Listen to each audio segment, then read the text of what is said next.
എല്ലാവർക്കും taste of തൊടുപുഴയുടെ പുതിയൊരു വീഡിയോയിലേക്ക് സ്വാഗതം. എല്ലാവരും സുഖമായിട്ടിരിക്കുന്നു വിചാരിക്കുന്നു. ഇന്ന് നമ്മൾ അടിപൊളിയൊരു ഉച്ചയൂണ് കറിയാണ് തയ്യാറാക്കാനായിട്ട് പോകുന്നത്. എങ്ങനെയാണെന്നൊന്ന് കണ്ടു നോക്കിയാലോ. ആദ്യം തന്നെ കറി തയ്യാറാക്കാനായിട്ട് ചട്ടിയൊന്ന് അടുപ്പത്ത് വെച്ച് കൊടുക്കുന്നുണ്ട്.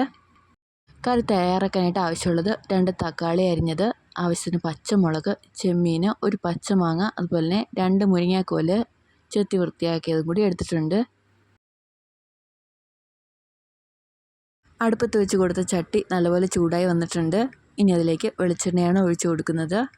എണ്ണ നന്നായിട്ടൊന്ന് ചൂടായി വന്നു കഴിഞ്ഞാൽ കടുക് ചേർത്ത് കൊടുക്കാം.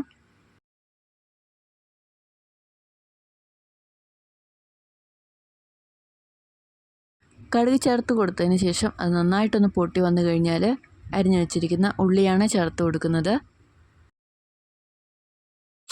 ഉള്ളി ചെറുതായിട്ടൊന്ന് മൂപ്പിച്ചെടുക്കണം.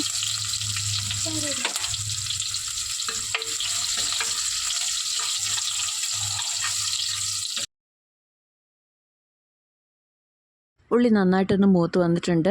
ഇനി നമ്മൾ കീന്തി വെച്ചിരിക്കുന്ന പച്ചമുളകാണ് ചേർത്ത് കൊടുക്കുന്നത്. അടുത്തായിട്ട് അരിഞ്ഞു വെച്ചിരിക്കുന്ന തക്കാളി കൂടി ഇതിൻ്റെ കൂടെ ചേർത്ത് കൊടുക്കാം. അടുത്തായിട്ട് വേണ്ടത് ഉപ്പാണ്. കറിക്ക് ആവശ്യമായിട്ടുള്ള ഉപ്പ് ചേർത്ത് കൊടുക്കാം. 1/4 ടീസ്പൂൺ ഉപ്പാണ് ചേർത്ത് കൊടുക്കുന്നത്. ഇനി ഈ തക്കാളിയും പച്ചമുളകും ചെറുതായിട്ടൊന്ന് വഴറ്റിയെടുക്കണം. പച്ചച്ചുവയെല്ലാം മാറുവോളം ഒന്ന് വഴറ്റിയെടുക്കാം. തക്കാളി ഒന്ന് വഴറ്റിയെടുക്കുവാണെങ്കിൽ കറിക്ക് നല്ലൊരു ടേസ്റ്റ് കിട്ടും.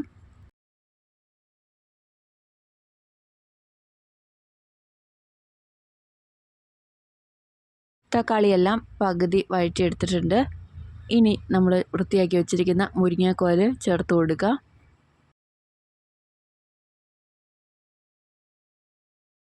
അടുത്തായിട്ട് വേണ്ടത് പച്ചമാങ്ങയാണ്. നമ്മൾ തൊണ്ട് കളഞ്ഞ് ചെത്തി വെച്ചിരിക്കുന്ന പച്ചമാങ്ങ കൂടി ചേർത്ത് കൊടുക്കുക. പച്ചമാങ്ങയ്ക്കും മുരിങ്ങാക്കോലിനൊക്കെ ഏകദേശം ഒരേ വേവാണ്. പെട്ടെന്ന് തന്നെ അത് വെന്തു പോകും. അതുകൊണ്ട് അത് ലാസ്റ്റാണ് ചേർത്ത് കൊടുക്കുന്നത്. കുറച്ച് കറിവേപ്പിലയും കൂടി ചേർത്ത് കൊടുത്തിട്ടുണ്ട്. ഒന്ന് നന്നായിട്ട് മിക്സ് ചെയ്തതിന് ശേഷം നമുക്കിനി ചേർത്ത് കൊടുക്കാനായിട്ടുള്ളത് ചെമ്മീനാണ്. ഉണക്ക ചെമ്മീൻ കഴുകി കുതിർത്തി വെച്ചിരിക്കുന്നതാണ്. അതുകൂടി ചേർത്ത് കൊടുക്കുക. ഇനി കറിക്ക് എന്തോരം ചാറാണോ നമുക്ക് വേണ്ടത് അതിനനുസരിച്ച് വെള്ളം ചേർത്ത് കൊടുക്കുക. നമ്മളിവിടെ ഒരു 2 ഗ്ലാസ് വെള്ളം ചേർത്ത് കൊടുക്കുന്നുണ്ട്.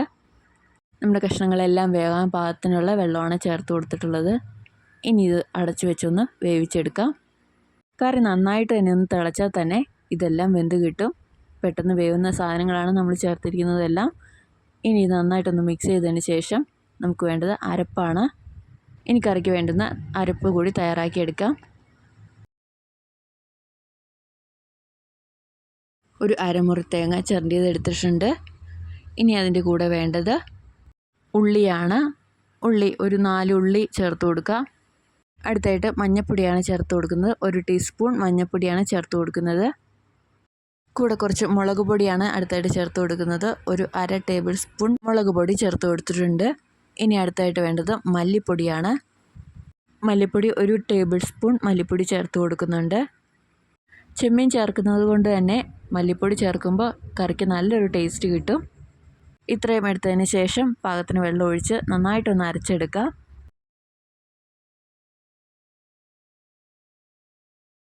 നമ്മുടെ കറിക്ക് വേണ്ടുന്ന അരപ്പ് അങ്ങനെ തയ്യാറാക്കിയിട്ടുണ്ട്. ഇനി ഇത് നമ്മുടെ കറിയിലേക്ക് ചേർത്ത് കൊടുക്കാം. കറിക്കിനി കൂടുതൽ ചാറ് വേണമെന്നുണ്ടെങ്കിൽ ഈ അരപ്പിൻ്റെ കൂടെ തന്നെ വീണ്ടും വെള്ളം മിക്സ് ചെയ്ത് നമുക്ക് ചേർത്ത് കൊടുക്കാവുന്നതാണ്. അരപ്പ് ചേർത്ത് കൊടുക്കുന്ന സമയത്ത് കറി എന്തായാലും ഒന്ന് കുറുകി വരും. അതുകൊണ്ട് തന്നെ വീണ്ടും നമുക്ക് വെള്ളം ചേർത്ത് കൊടുക്കാം.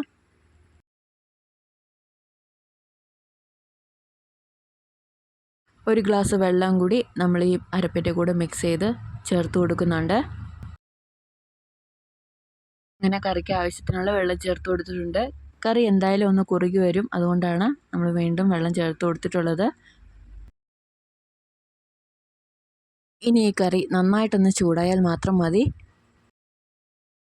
അരപ്പ് ചേർത്ത് വെക്കുന്ന കറിയൊക്കെ ഒരുപാട് തിളച്ച് പോകാതിരിക്കുന്നതാണ് നല്ലത്. ഒരുപാട് തിളച്ച് പോയാൽ അതിൻ്റെ ടേസ്റ്റ് ആകെ പോകും. കറി നന്നായിട്ടൊന്ന് മിക്സ് ചെയ്ത് കൊടുത്തതിന് ശേഷം ചെറുതായിട്ടൊന്ന് ചൂടാകാനായിട്ട് വെക്കാം.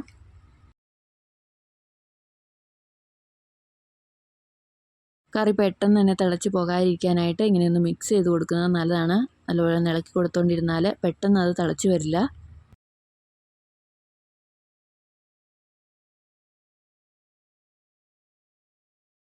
നമ്മുടെ കറി അങ്ങനെ പാകത്തിന് തന്നെ ചൂടായി കിട്ടിയിട്ടുണ്ട്. ഈ ഒരു പരുവം വരെ മതി നമ്മുടെ കറി നല്ല സൂപ്പറായിട്ട് കിട്ടാനായിട്ട്.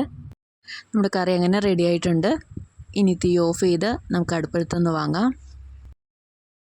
കറി അങ്ങനെ നമ്മൾ അടുപ്പത്തുനിന്ന് വാങ്ങിയിട്ടുണ്ട്. ഇത് നമ്മുടെ കറി പാകത്തിന് തന്നെ കിട്ടിയിട്ടുണ്ട്. നല്ല ടേസ്റ്റിയാണ്. ഉച്ചയൂണിൻ്റെ കൂടെ അടിപൊളി ഒരു കറിയാണ്. എല്ലാവരും ഇതൊന്ന് ട്രൈ ചെയ്ത് നോക്കുക. ഉണ്ടാക്കാനും വളരെ ഈസിയാണ്, അതുപോലെ തന്നെ ടേസ്റ്റിയാണ്. എല്ലാവരും ഇതെന്തായാലും ഒന്ന് ട്രൈ ചെയ്ത് നോക്കണം. വീഡിയോ ഇഷ്ടപ്പെടുവാണെങ്കിൽ ഒന്ന് ലൈക്ക് ചെയ്യാനും കമൻറ്റ് ചെയ്യാനും കൂടി മറക്കരുതേ. ഇനി പുതിയൊരു വീഡിയോ ആയിട്ട് വരാം. താങ്ക്